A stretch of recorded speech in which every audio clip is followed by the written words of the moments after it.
You're watching Swimming World TV. I'm your host, Brent Rudemeller, and here I'm with Mary Jo Swalley, who's a candidate for USA Swimming's presidency.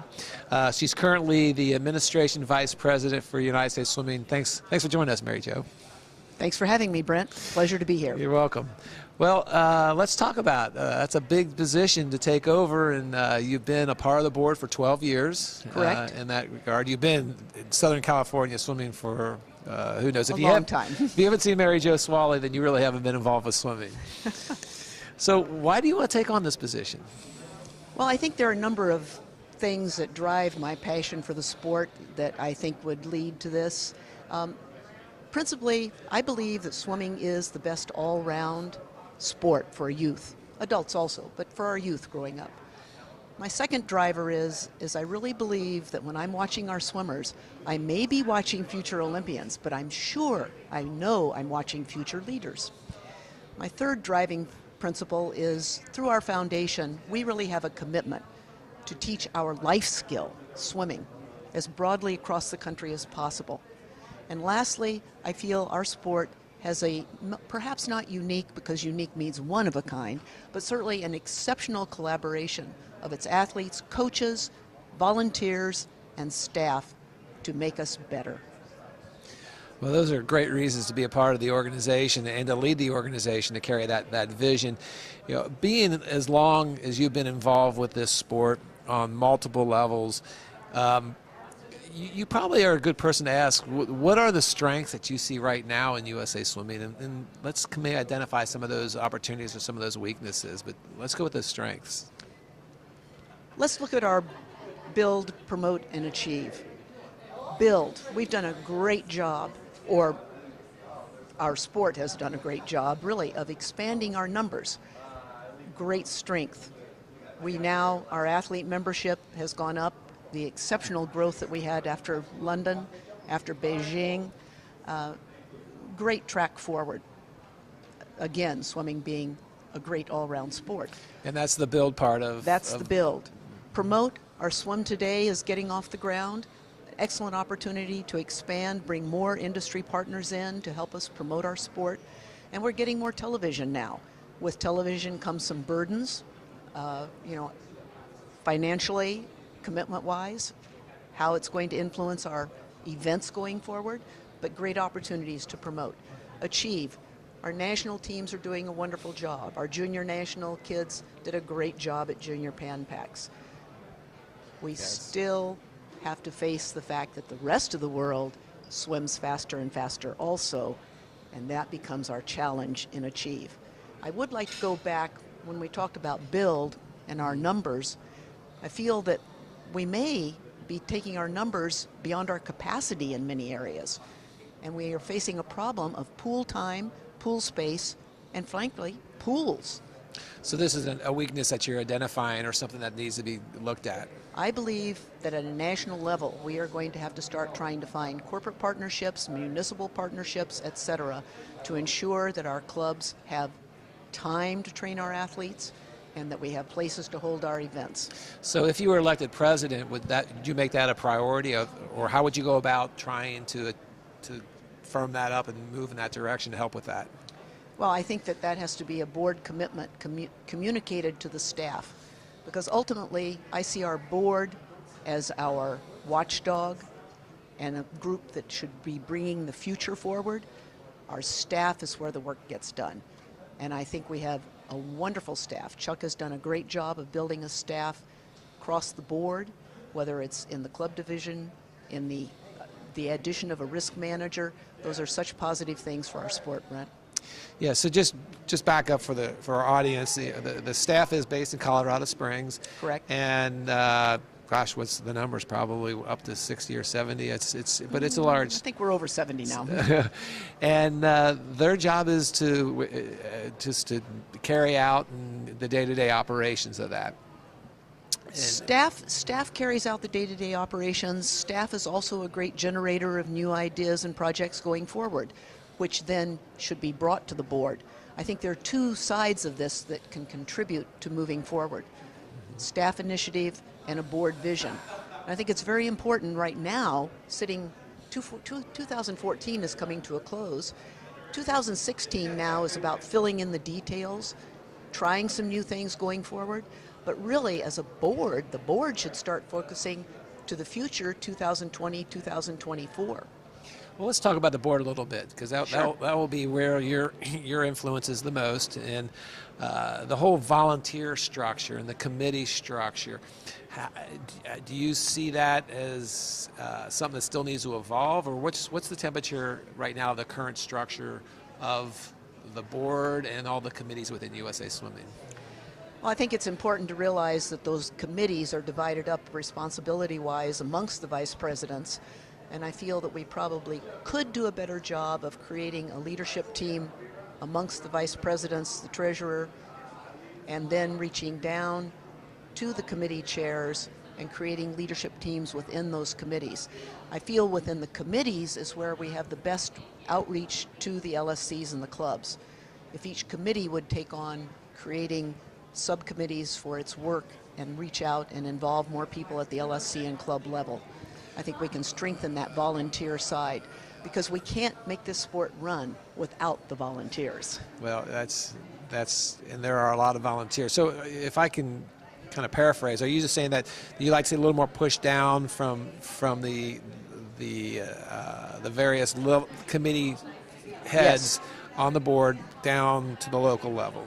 I think we need to do a better job of pushing down our message, our achievements. We need to do a better job of pushing down our services.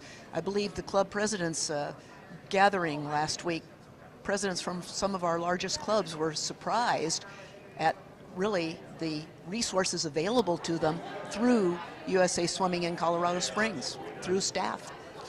Very good. So when you look at the infrastructure that you just talked about, which is more in the operations and more in the clubs facilitating their team and their resources and making sure that they're successful, there's a little bit broader aspects going on within USA Swimming. Some of the initiatives, the foundation, Swim Today. Can you kind of touch a little bit on your opinion of those?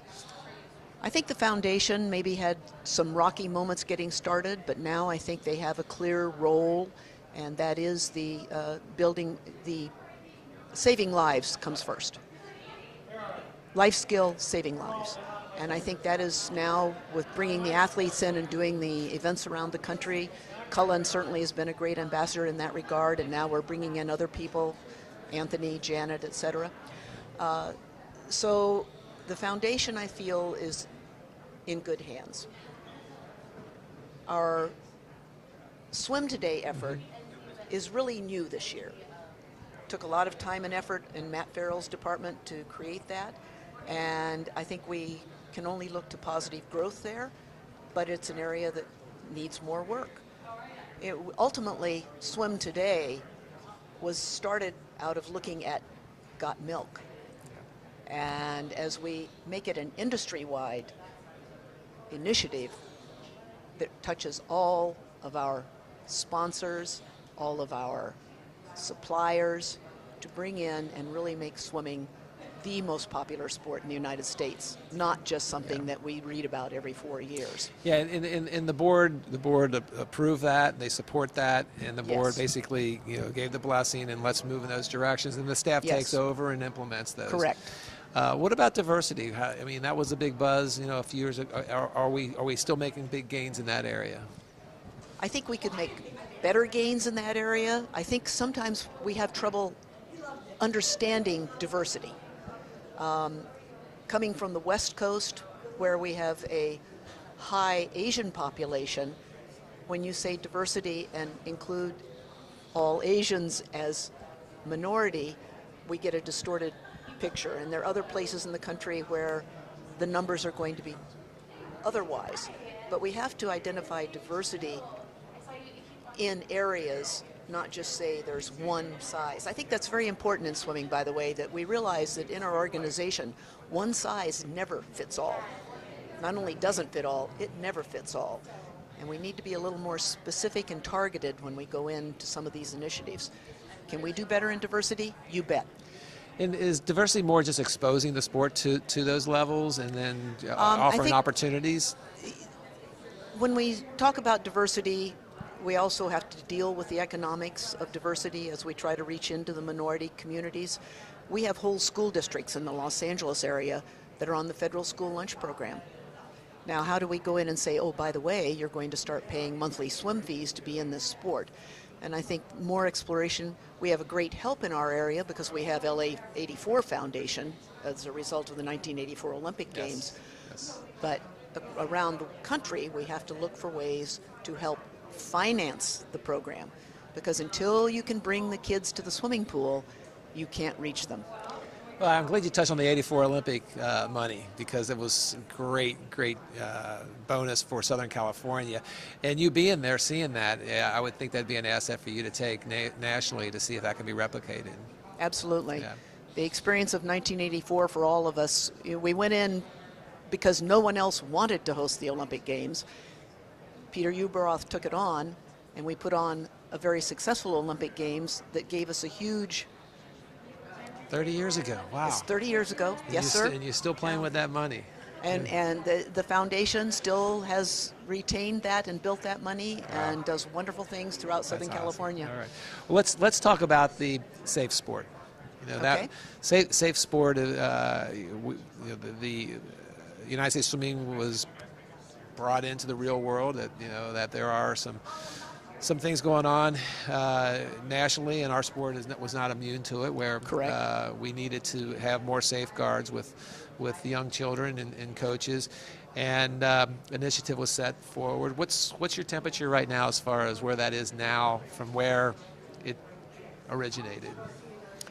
Well, again, I think we've moved the ball down the court quite a ways. There is more.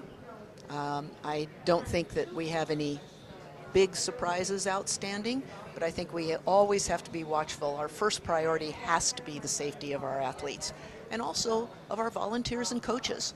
It's not just about the kids when you talk about safe sport. And if our initiative pushes forward and leads the USOC to step up and join in this game, which I feel is imperative, I don't think we should be carrying the burden alone. And I think that the development of the program is only a positive for us. Very good.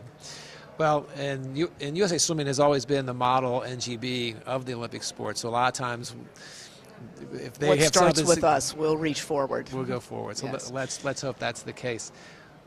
What challenges do you see coming down the road here in the next 2 to 4 years? Well, I think there's several things. As you know, our chief executive's contract expires in 2016. I feel that succession is something that we must prepare for. It's not an option. And I strongly believe that we owe our sport, we owe our swimming family an open executive search.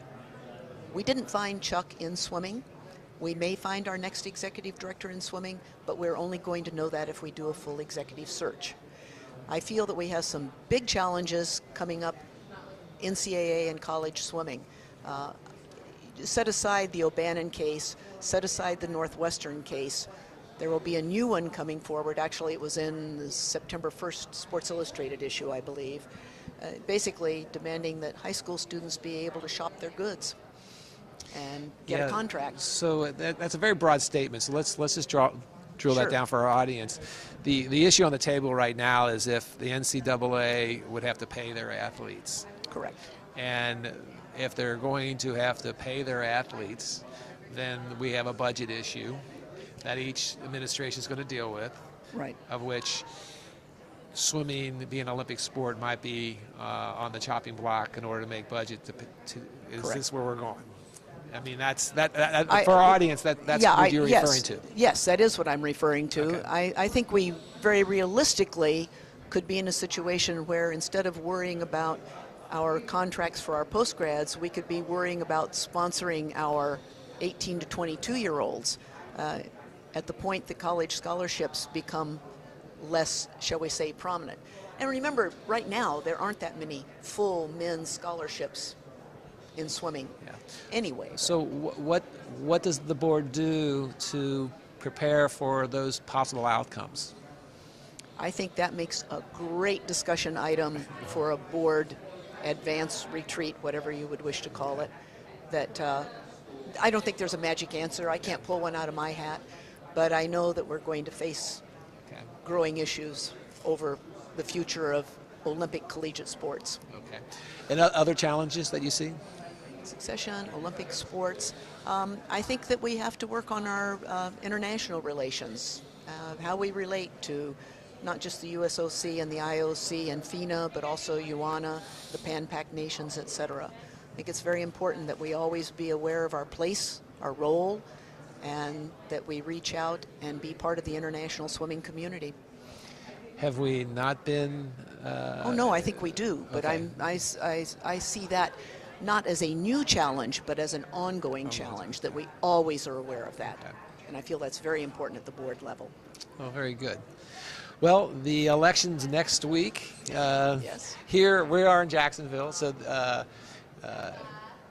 hopefully people will get a chance to learn a little bit about Mary Jo Swalley, and good luck with it. And whatever happens, I'm sure you'll remain in our sport, and you've been a great contributor. So thank you. Thank you, Brent. You're welcome. Well, this is Brent Rudemiller for Swimming World TV saying, if you want to win, first help someone else win.